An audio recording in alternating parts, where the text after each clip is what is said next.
Adalah kehendak Allah menjadikan umat manusia berpasang-pasangan.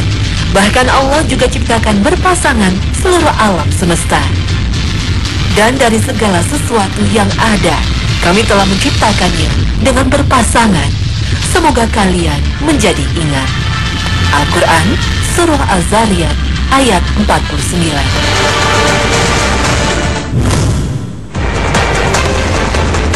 Assalamualaikum warahmatullahi wabarakatuh. Pemirsa setia hasanah yang senantiasa berbahagia dalam lindungan Allah. Pagi ini kami kembali ke hadapan Anda dengan kisah dan cerita dari para istri orang-orang terpilih di antara manusia. Semua nabi yang diutus oleh Allah adalah manusia biasa, sehingga sifat bawaan manusia pun lekat pada diri mereka. Di antaranya adalah memiliki istri dan keturunan. Hawa adalah ibunya manusia. Allah menciptakannya untuk Adam yang saat itu berada di dalam surga. Ketika terbangun dari tidurnya, Adam tiba-tiba mendapati seorang yang berbeda dengan dirinya telah ada di depan pelupuk matanya. Adam pun bertanya, "Kamu siapa?" Makhluk tersebut menjawab, "Aku adalah perempuan." Adam kembali bertanya, "Untuk apa kamu diciptakan?" Perempuan itu menjawab, "Aku diciptakan agar kamu menjadi selalu ada di sisiku." Para malaikat ternyata memperhatikan mereka berdua, dan mereka bertanya kepada Adam, "Siapakah namanya, wahai Adam?" "Dia bernama Hawa." "Mengapa namanya Hawa?" Adam menjawab, "Karena dia diciptakan dari sesuatu yang hidup." Allah menciptakan Hawa agar menemani Adam tinggal di surga. Kesendirian Adam alaihi salam tetaplah bukan kesempurnaan walaupun dia berada di dalam surga. Allah menciptakan Hawa dari bagian sesuatu yang mulia, yaitu tulang rusuknya Adam. Sebab Hawa kelak akan menjadi pasangan Nabi yang mulia, yang mulai tentunya hanya pantas bersanding dengan yang mulia semisalnya. Namun iblis saat itu yang telah tereliminasi dari surga tak henti-hentinya melakukan makar dengan satu tujuan, agar Adam dan Hawa keluar dari surga. Dan adalah di surga sebuah pohon yang disebut sebagai pohon abadi, Syajaratul Khuldi. Terlarang untuk Adam dan Hawa. Larangan tersebut merupakan larangan keras dari Allah, sehingga jangankan untuk dimakan buahnya, untuk didekati saja Allah melarangnya. "Janganlah kamu berdua mendekati pohon ini. Jika tidak, maka kalian akan menjadi orang yang zalim." Al-Quran, Surah Al-Baqarah, ayat 35. Namun iblis datang dengan rayuan manis. Setan iblis datang menawarkan kekekalan kepada suami istri penghuni surga tersebut. Siapa saja yang memakannya, niscaya tak akan tersentuh oleh layu dan kehancuran.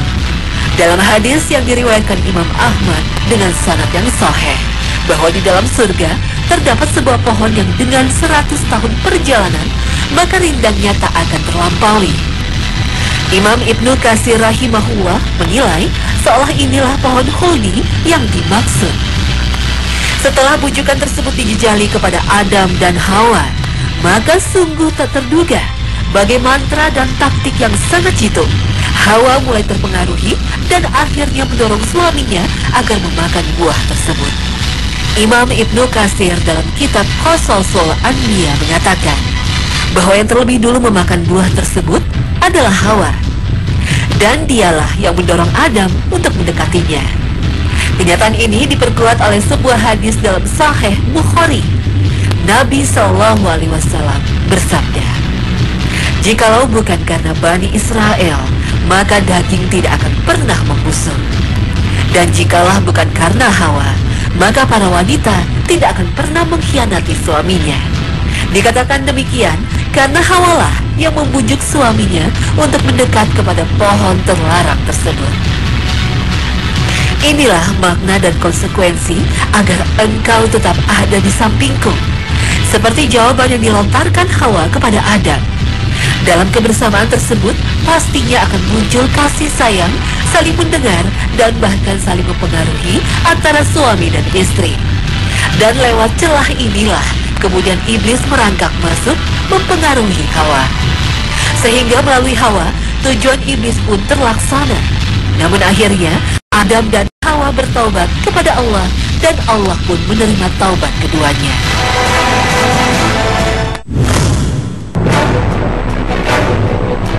Dengan didampingi seorang istri, Nabi Nuh alaihi salam berdakwah kepada umatnya selama ratusan tahun. Bahkan Allah menjelaskan bahwa Nabi Nuh alaihi salam mendakwahi kaumnya selama 950 tahun. Dan sungguh telah kami utus Nuh kepada kaumnya, dan dia menetap di dalamnya selama 1000 tahun kurang 50 tahun. Al-Quran, Surah Al-Ankabut, ayat 14. Dengan waktu sepanjang itu, tak banyak yang beriman kepadanya. Bahkan kian hari pembangkangan umatnya semakin terlihat. Dakwah tauhid yang beliau siarkan mendapat perlawanan. Namun sungguh malang, di antara orang-orang yang membangkang terhadap dakwahnya justru adalah istrinya sendiri, ibu dari anak-anaknya. Disebutkan oleh banyak ahli tafsir bahwa bentuk pengkhianatan istri Nabi Nuh, dia berkata kepada orang-orang bahwa Nuh gila. Maka termasuklah istri Nuh ke dalam golongan orang-orang ingkar yang tenggelam di tengah topan dan banjir.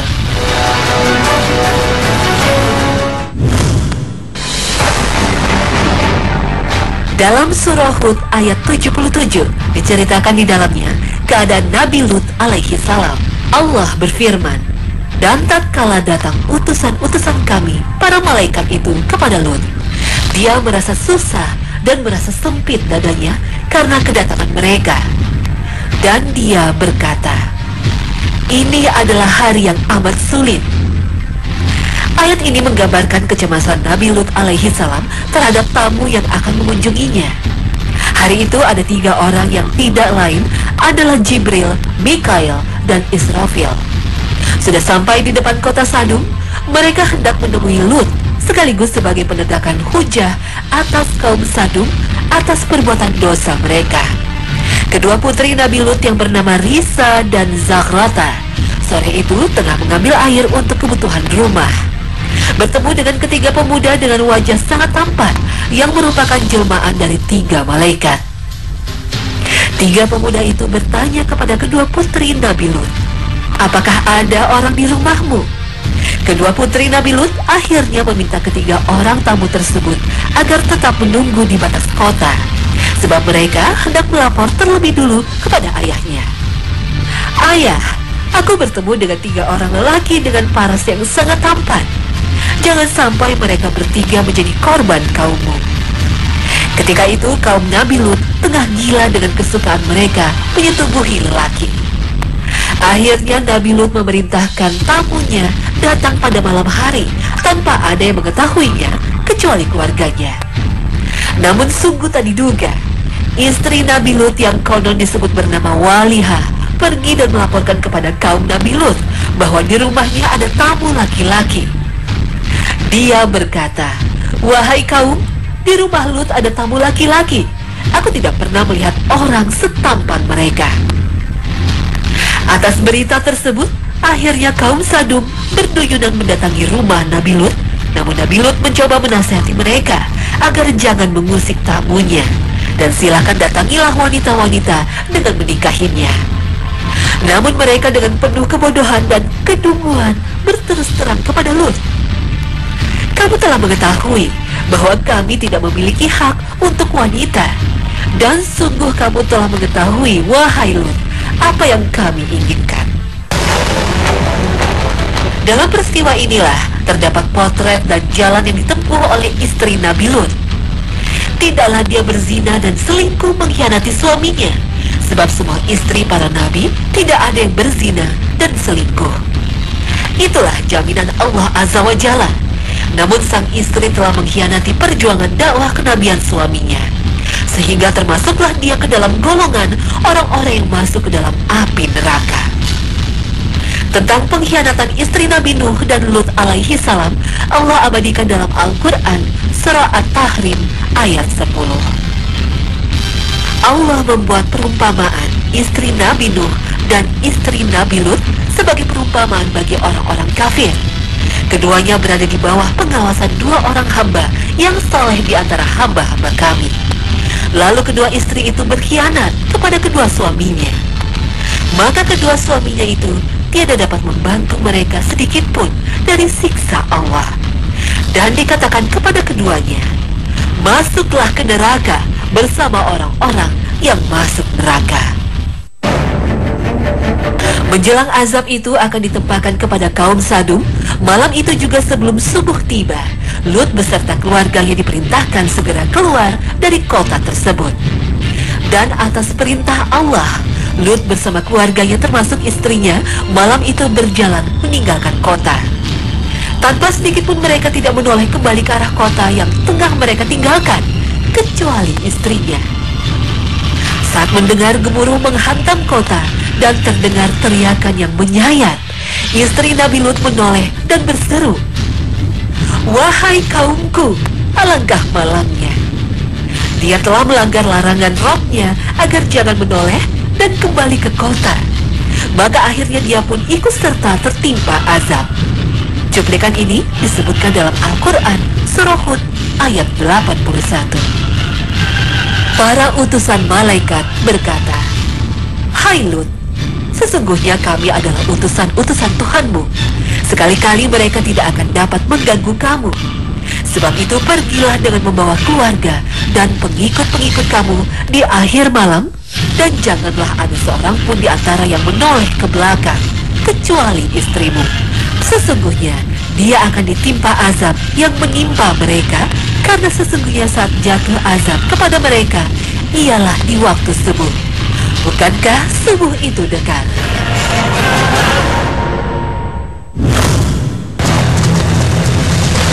Orang yang paling keras mendapatkan cobaan adalah para nabi, kemudian yang semisal dengan nabi, dan demikian seterusnya. Seseorang akan diberikan bencana dan malapetaka sesuai dengan ukuran beragamanya. Apabila cara beragama seseorang benar dan baik, maka niscaya akan ditambah ujian itu kepadanya. Adalah Nabi Ayub alaihi salam, sosok nabi yang menuai ujian yang sangat berat. Disebutkan oleh Ibnu Asakir dalam tarikhnya bahwa Ayub memiliki harta yang melimpah ruah, tanah yang luas, ternak yang banyak, memiliki banyak budak, dan keturunan yang baik. Sekonyong-konyongnya semua kekayaan yang dimiliki, Allah cabut dari sisinya.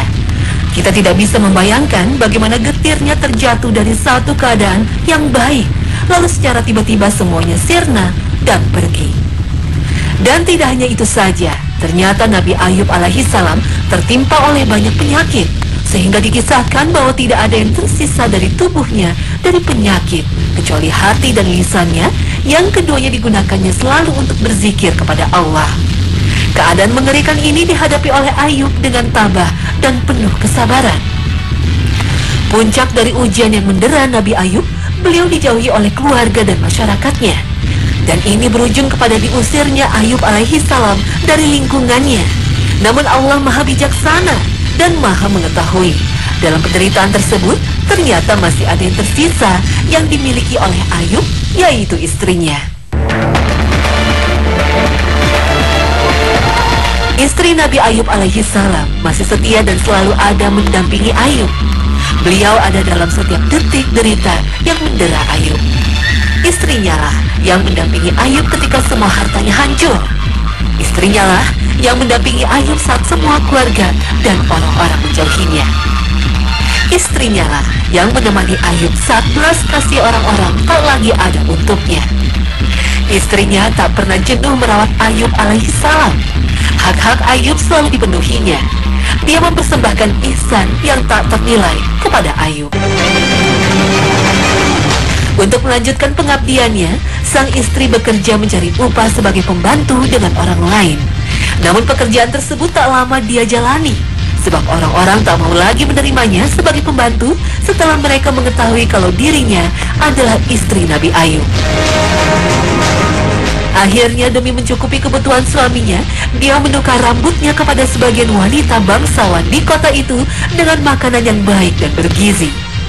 Makanan itu pun dibawanya untuk Nabi Ayub, dan Nabi Ayub dengan nada tidak percaya dan sedikit mengingkari berkata, "Dari manakah kamu mendapatkan ini?"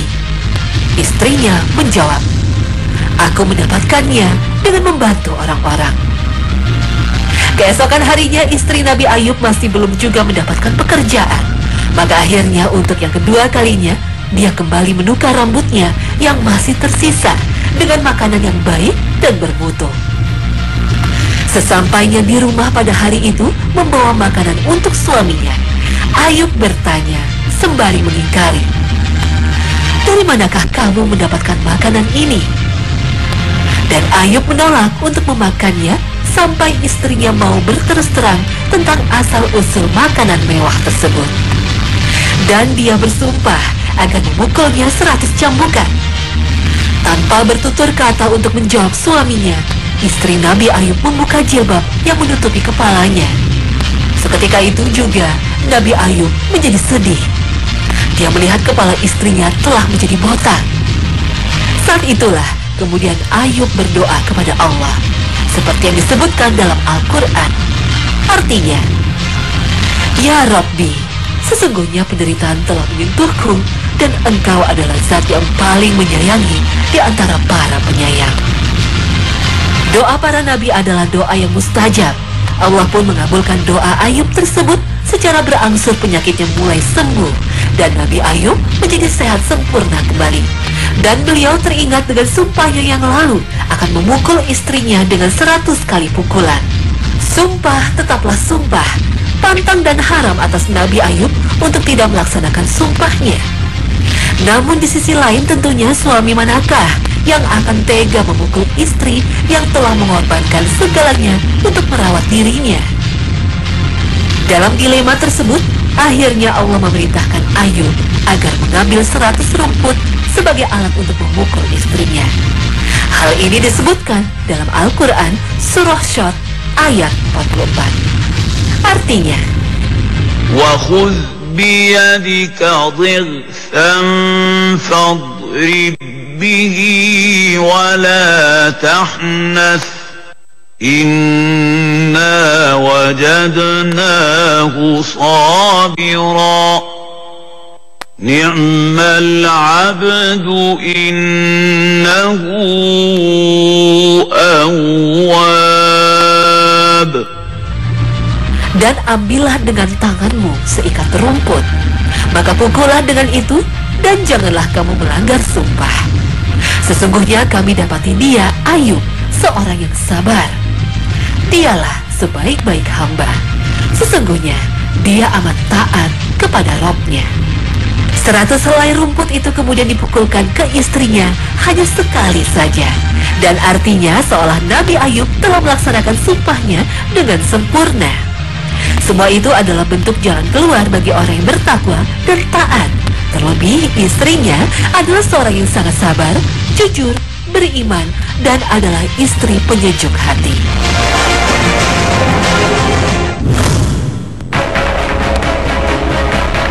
Di antara istri Nabi yang tersebut kisahnya dalam Al-Quran dan hadis adalah istri Nabi Ibrahim alaihissalam. Beliau bernama Sarah, seorang wanita bangsawan di zamannya. Wanita yang disebut-sebut bagaikan nabi dari kalangan wanita. Mereka adalah Hawa, Sarah, dan Maryam. Sarah adalah wanita yang tak kunjung diberikan kehamilan, sehingga Nabi Ibrahim dan Sarah hanya berdua mengarungi bahtera rumah tangga dan berdakwah kepada Allah. Ketika Nabi Ibrahim alaihissalam tengah singgah di sebuah negeri di bagian Mesir kuno, beliau dan istrinya mendapatkan ujian yang berat. Seorang penguasa diktator saat itu menghendaki Sarah. Dia mendengar dari beberapa mata-mata bahwa ada seorang wanita yang sangat jelita telah singgah di negeri tersebut. Akhirnya para utusan pun mendatangi kediaman Nabi Ibrahim untuk menjemput Sarah, dan tidak ada perlawanan yang bisa dilakukannya. Nabi Ibrahim hanya terus berdoa dan salat mendekatkan diri kepada Allah. Sebelum Sarah dibawa, Nabi Ibrahim berpesan kepadanya, "Jika penguasa ini nanti bertanya tentang dirimu dan diriku, maka jawablah bahwa kamu adalah saudara perempuanku." Dalam peristiwa inilah kemudian Nabi Ibrahim alaihissalam disebut pernah berdusta demi menjaga kehormatan keluarganya. Setelah tiba di hadapan raja dan raja hendak menyentuhnya, Sarah meminta diberi waktu untuk mendirikan salat. Dalam salatnya, Sarah berdoa, "Ya Allah, sungguh Engkau telah mengetahui bahwa aku beriman kepadamu dan Rasul-Mu, dan aku telah menjaga kesucianku kecuali untuk suamiku. Jika demikian, maka janganlah biarkan orang kafir menyentuhku." Secara mendadak, raja tersebut menjadi kaku dan seolah tak melihat. Setelah kali ketiga si raja tersebut berusaha mendatangkan Sarah dan hendak menjamahnya, namun usahanya tak berubah apa-apa selain hanya kerugian. Setiap kali hendak mendekati Sarah, dia merasa kaku dan seolah tak melihat. Akhirnya, si raja tersebut memerintahkan agar Sarah dibawa kembali ke Ibrahim. Dengan rasa telah bebas dan lega, si raja berkata, "Tidaklah yang kalian bawa kepadaku kecuali setan. Semua itu adalah perlindungan Allah atas Sarah dan Nabi Ibrahim. Sesungguhnya Allah adalah pelindung bagi orang-orang yang meminta tolong kepadanya dengan sabar dan sholat." Sarah adalah istri pertama Nabi Ibrahim alaihissalam. Namun karena telah lama tak memiliki anak, akhirnya Sarah mengabulkan suaminya untuk menikah dengan Hajar. Tak lama setelah pernikahan tersebut, Hajar pun mengandung. Bayi yang dikandungnya tersebut kelak adalah Nabi Ismail. Melihat Hajar hamil, kecemburuan pun memenuhi perasaan Sarah. Sarah meminta kepada Ibrahim agar tidak lagi memperlihatkan Hajar di mukanya. Sarah tak mau melihat Hajar lagi. Bahkan disebutkan oleh Ibnu Katsir dalam Qasasul Anbiya bahwa Sarah bersumpah agar memotong badan Hajar menjadi 3 bagian. Sebagai suami yang bijak dan penyayang, Nabi Ibrahim menunjukkan kepada Sarah cara melaksanakan sumpahnya, sehingga Sarah tidak termasuk sebagai orang yang tak memenuhi sumpah. Sarah diperintahkan agar melubangi kedua telinga Hajar dan memotong sedikit bagian dari kemaluan Hajar. Sehingga dengan itu, Sarah telah melaksanakan sumpahnya. Sehingga jadilah Hajar adalah wanita yang paling pertama bertindik telinga dan bersunat. Wallahu a'lam. Setelah Hajar melahirkan, di saat itu pula ternyata Sarah pun mengandung dan kelak bayi itu adalah Nabi Ishak. Dan Nabi Ibrahim kemudian membawa Hajar menjauh dari Sarah menuju ke satu lembah nan tandus yang kini menjelma menjadi kota yang megah dan diberkahi, Mekah Al-Mukarramah. Hajar bertanya kepada Ibrahim, "Kemanakah engkau akan meninggalkan kami berdua di tempat seperti ini? Apakah Allah yang telah memerintahkanmu seperti ini?" Nabi Ibrahim pun menjawab, "Iya benar, Allah yang memerintahkanku." Hajar dengan mantap menjawab, "Jika demikian, maka Allah tidak akan menyia-nyiakan kami." Cuplikan kisah ini kemudian diabadikan Allah dalam Al-Quran, Surah Ibrahim ayat 37. ربنا إني أسكنت من ذريتي بواد غير ذي زرع. Ya Rabbi, sesungguhnya aku tempatkan keluargaku di sebuah lembah yang tak memiliki pertanian. Juga dalam hadis-hadis yang sahih. Pemirsa, dari kedua wanita agung inilah kemudian lahir dari mereka generasi terbaik manusia, yakni para nabi yang mendakwah dan mengajarkan manusia kepada iman dan keselamatan.